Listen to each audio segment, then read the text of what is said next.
السلام عليكم ورحمة الله وبركاته. الحمد لله القائل: أعوذ بالله من الشيطان الرجيم. وأما من خاف مقام ربه ونهى النفس عن الهوى فإن الجنة هي المأوى. والصلاة والسلام على حبيبنا وشفيعنا ومولانا محمد صلى الله عليه وآله وسلم. Ibu-ibu dan bapak-bapak, saudara-saudaraku yang dimuliakan oleh Allah Subhanahu wa taala, firman Allah yang kita bacakan di pembukaan tadi dapat kita lihat di dalam Mushaful Quran surat An-Nazi'at ayat 40 dan 41. Berdasarkan kepada firman Allah itu, maka kita beri judul tazkirah singkat kita pada kesempatan ini dengan upaya menggapai Jannatul Ma'wa. Ibu-ibu dan bapak-bapak, ada dua sikap, dan sikap ini nanti diiringi dengan tindakan di mana keduanya itu dapat mengantarkan pelakunya ke dalam surga atau Jannatul Ma'wa. Apa yang dua itu? Yang pertama adalah wa amma man khafa maqama rabbih.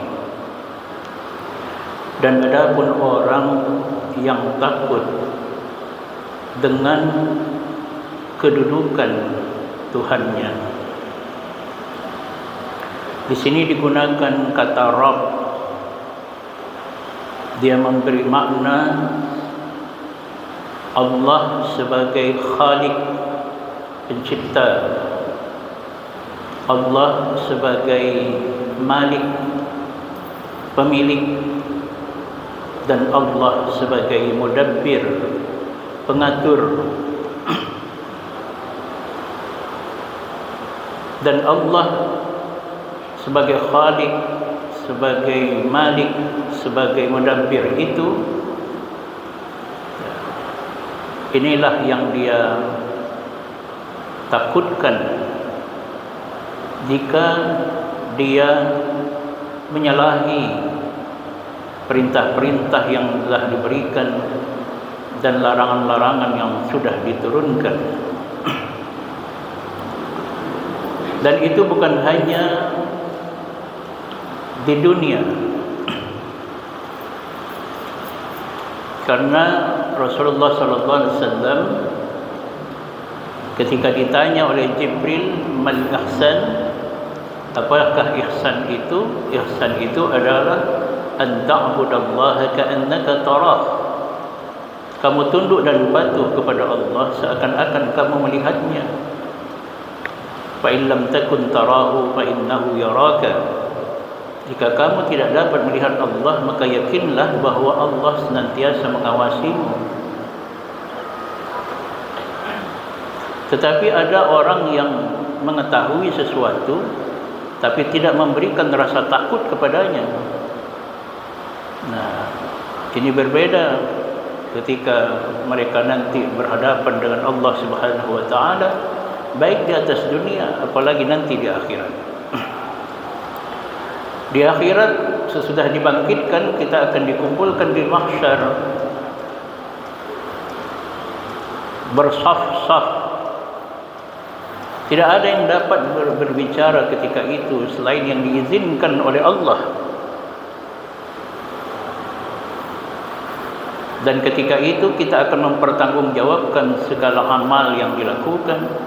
Jika baik maka baik yang diterima, jika buruk maka buruk yang diterima. Nah, kekhawatiran dan ketakutan ketika berhadapan dengan Allah di akhirat itu bagi seorang yang menginginkan surga itu tercermin juga ketika dia masih berada di atas dunia. Jadi ada orang yang tahu dengan sesuatu tapi dia tidak ada rasa takutnya terhadap sesuatu yang diketahuinya itu, sehingga dia kadang-kadang melanggar sesuatu yang diperintahkan atau dilarang oleh zat yang diketahuinya itu. Nah, ini yang pertama, menggapai surga dengan khafa maqama rabbih, ya, takut akan kedudukan Tuhan. Dan implikasi daripada itu adalah yang kedua, wa nahan nafsa 'anil hawa. Dia mencegah dirinya dari mengikuti bahkan memperturutkan hawa nafsunya. Sebagaimana diketahui ya, bahwa hawa nafsu itu ada yang mutmainnah, ada yang lawamah, ada yang ammarah bisu.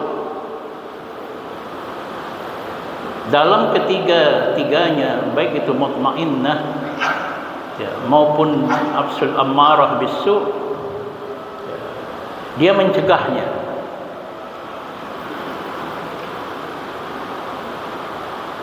Tidak baik melakukan kebaikan itu berlebih-lebihan. Israf namanya. Sampai bersedekah juga jangan sampai berlebih-lebihan. Dan jangan pula terlampau sedikit. Kalau dengan harta itu bakhil namanya. Jadi wala tusrifu wala taqturu. Mesti moderat. Maka nafsu ini mesti dikendalikan dan jangan diperturutkan.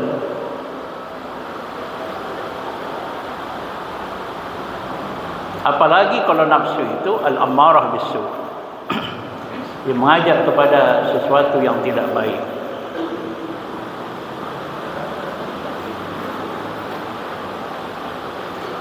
Bahayanya sudah kita pernah sampaikan di dalam surah Al-Jasiyah, afara'aita man ittakhadha ilahahu hawa. Apakah kamu pernah menyaksikan orang yang memperturutkan hawa nafsunya? Wa adallahu Allahu ala ilmin. Allah menjadikannya sesat bukan karena bodohnya, justru karena pintarnya. Saking sesatnya sudah bergelar doktor, bergelar profesor, berpendidikan tinggi, justru yang banyak mendapatkan baju oranye. Ya. Yang ditangkap KPK itu hampir rata-rata orang berpendidikan tinggi. Itu karena itu. Apa akibatnya? Maka Allah akan menutup penglihatannya. Matanya itu tidak lagi, matanya sehat tapi tidak afiat. Ditutup matanya, ditutup kalbunya. Ya. Dikarenakan apa? Dikarenakan dia memperturutkan hawa nafsunya. Maka jika kita ingin sampai menggapai surga, dua sikap dan tindakan perlu kita lakukan. Pertama, takut dengan kedudukan Tuhan sejak di dunia yang ada implikasinya nanti ke akhirat. Yang kedua adalah mencegah diri kita dari mengikuti hawa dan nafsu kita.